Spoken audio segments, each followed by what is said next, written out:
Bangladesh football ফেডারেশনের সভাপতি কাজী সালাউদ্দিনের পদত্যাগের দাবি জানিয়েছেন দেশের ফুটবল সমর্থকদের সংগঠন বাংলাদেশি ফুটবল আলট্রাস। নারী উইংয়ে চেয়ারম্যান মাহফুজা আক্তার কিরণের পদত্যাগের দাবি করেন তারা। রবিবার বাফুফে ভবনের সামনে বিক্ষোভ করেন আন্দোলনকারীরা।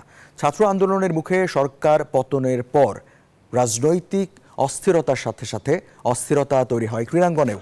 এ বিষয়ে বাফুফের সাধারণ সম্পাদক বলেন, ফিফার নিয়ম মেনেই চলবে বাফুফে।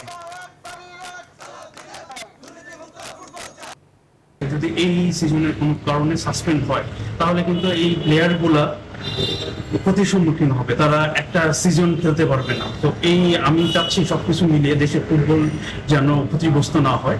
আপনারা সবাই ফুটবলকে ভালোবাসে দেখে কিন্তু রাস্তায় এসেছে। আমি ওই জায়গা থেকেই বলবো কোনো রকম যেন ইন্টারফারেন্স না আসে, আমরা বাফুফকে তার নিজস্ব গতিতেই চলতে দেয়।